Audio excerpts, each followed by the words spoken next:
Okay, so the first opinion is that Blackpink shouldn't have released Duru Duru Do in my opinion. Now, before you come and hate on me and say that I'm a Blackpink hater, Blackpink were the first group that I stand and I really love them a lot.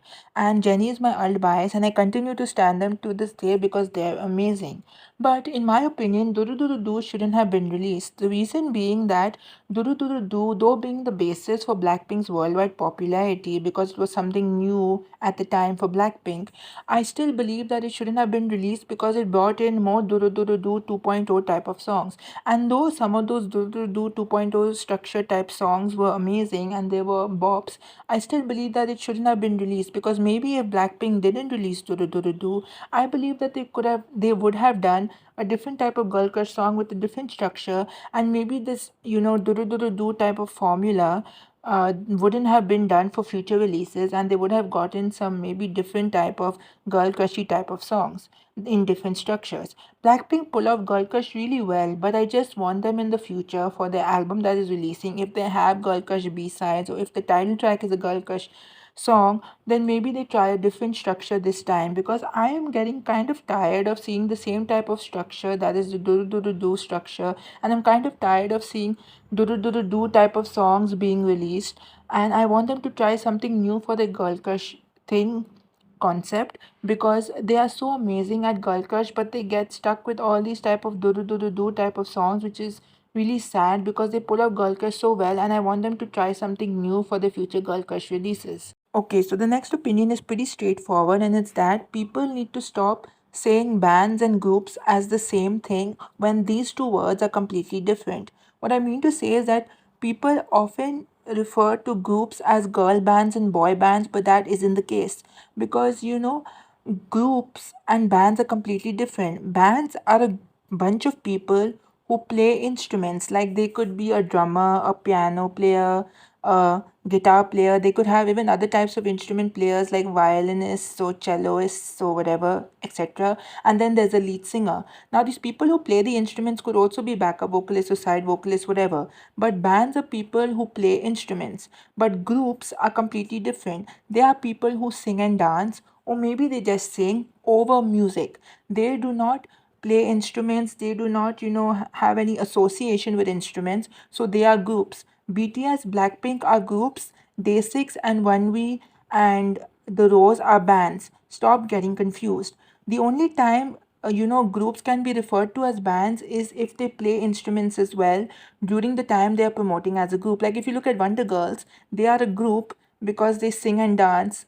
I mean, they used to sing and dance, now they're disbanded. But at one point, during the Why So Lonely era and the time they released that retro song, I forgot the name, they played instruments during those eras. So that is when they were a band. So they can be referred to as a group and a band as well because they played instruments at one point. So if a group plays an instrument and also sings and dance, they can be referred to as a girl group, boy group, and a girl band, boy band. But if they're just singing and dancing, they are a group, and if they're just playing instruments and singing, they are a band. So please don't get confused by the two, and stop getting confused by the two because these are two different words and they do not mean the same thing.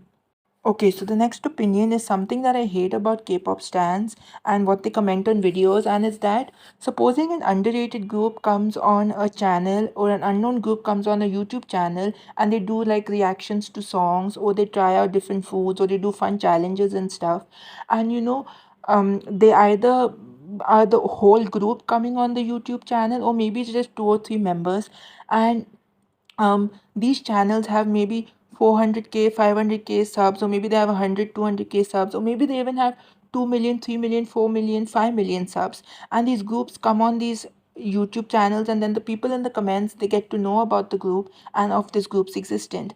What I hate about some of the comments is people saying, oh, this channel is promoting the group better than the company, oh, this channel is promoting the group better than the company. And that is actually what makes my blood boil and what makes me get annoyed by K-pop stans, because they don't realize some of these underrated groups could be coming from smaller companies or lesser known companies, or companies with little to no funds, that they cannot promote their groups properly because they don't have enough money to promote their groups. So why do you have to comment, oh, this channel is promoting promoting the group better than the company. Maybe yes, they are, but the company could be a smaller company who doesn't have enough money to promote them properly and get them on the radar so that more people know about them. Maybe this channel is a sort of free promotion for this group, and maybe this channel having a lot of subs could give a free promotion for this group so people can know about them. And that is a good thing actually, because some companies, as I said, are small companies who cannot promote their groups as well as bigger companies with more of a budget, with more money, and have the funds to do proper promotions and get them on radars so that people can know about the group. So stop commenting things like this when you should realize that some companies are just small with little to no funds. Okay, so the next opinion is that I believe, I'm not 100% sure about this, but I believe that the people who expose idols for being bullies don't actually care for the scandal itself, but actually only care for ruining the idol's reputation and, ruining their career. The reason why I say that is, sure, it's a good thing that, these people are exposing idols and showing people the bad side of the idols, and that they could potentially be bad people and bullies. But why can't these people solve the issues in private? Why do they have to expose the idol publicly for the world to know about them? And secondly, why do they have to expose the idol during the idol's career in the group or whatever? Why can't they do it beforehand? Why can't they solve the issue beforehand instead of having to do it now? I believe that these people just expose the idol so that they can ruin their reputation and career, and that they can allow millions of people to hate on them, because these people who expose the idols hate the idols themselves. That's why I believe that they don't actually care for the scandal. They just want the idol to be hated on, and they just probably are jealous of the idol or something like that. They probably have some hatred towards the idol. That's why they want to ruin the career by saying the idol is a bully and stuff, and say a lot of rubbish shit just so they can get the idol hated on, and just so that the idol's career is ruined and stuff. I'm not sure about all this, but this is just what I believe.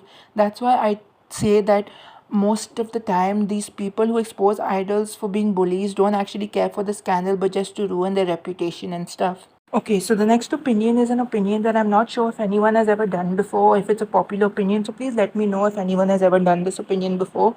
So the opinion is that I'm a big fan of vocals and vocalists from any sort of music in any language, because I'm a singer who can sing really well, and I was born with a singing talent. So that's why I really like vocals and appreciate them. So for me, a good vocalist isn't someone only who can do high notes, has slayful vocals, slays their performances, someone who has powerful vocals and are amazing at singing.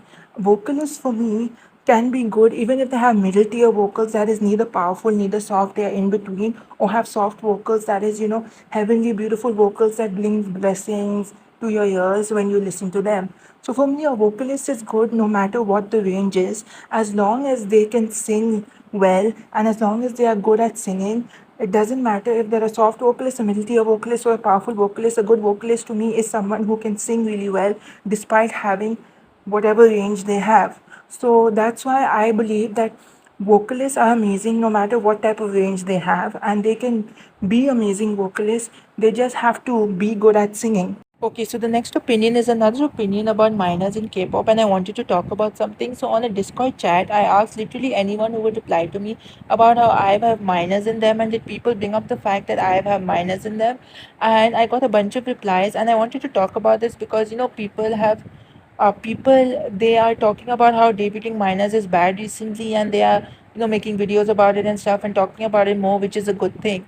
And I got a bunch of replies, and one of them said that people did bring attention to the Love Dive dance pic, but other than that, the lyrics and concept are harmless, and it's nothing like Cookie. And if you're new to K-pop, Cookie is a song by New Jeans. And another person said that I genuinely think it's because the lyrics don't have a obvious double meaning, at least for me. And these two messages made me wonder that if K-pop idols who debut as minors in groups debut with age-appropriate concepts, then people don't really talk about it much, because they're making comebacks and they're releasing songs with age-appropriate concepts that are not inappropriate or 18 plus or anything. And I used to think in the past that debuting idols as minors, as long as they have an age-appropriate concept, is good. But now I believe that regardless if the concept is good and age appropriate, minors shouldn't debut at all, because K-pop isn't about the music. Because if you look at the other factors, like minors who debut into K-pop, their brains haven't fully developed and they haven't fully matured and they haven't fully developed into proper people, and they're still aging and developing and maturing. Another thing is they haven't completed their education and they have to do that. And the third thing is the worst thing, it's the dark side of K-pop, and there's also people, hating on the idol, sending random hate messages to the idol or to the group. And also there are people who talk about the idol's weight and stuff, and there are people who talk about the idol's vocals and stage presence and rapping skills and stuff like that. They make ranking videos about them, like ranking idols in different categories or ranking groups in different categories and stuff like that. And there's also the companies who make the idols diet or keep a certain body weight and make them train for long hours and stuff like that from day to night. And there's some companies who mistreat their idols just so they can make a good song or something that I don't really know, but there's a lot of mistreatment amongst these companies, and idols are also not allowed to see their families, and companies could also be putting certain bans on them and not allowing them to do certain things and stuff like that. And these are also factors that are there, which is also really bad. And that's why I believe that minors shouldn't debut in K-pop at all, regardless if regardless even if the concept is good and age appropriate, because we don't know what companies are good or not.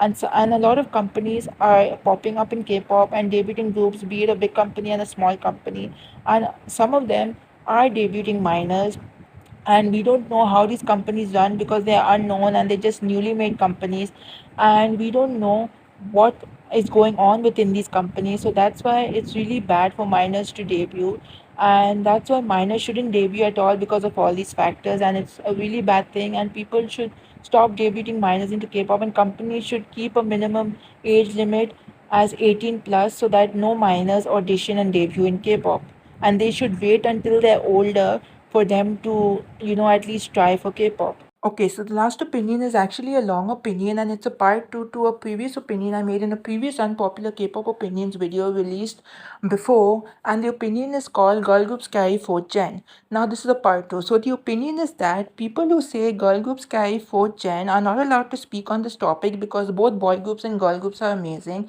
and no one gender is amazing. What I mean to say is that girl groups aren't better than boy groups and both sides are amazing as each other. You'd know that if you looked at more groups, male and females both release amazing songs, and you just have to dig deeper and find for good music. Why do you all believe so much that girl groups carry K-pop or whatever rubbish you'll say when you'll only listen to groups from well-known companies, groups from the big three, and bigger budgeted groups coming from unknown companies? Why don't y'all ever search for more groups and songs instead of saying things like girl groups carry K-pop or girl groups carry 4th gen?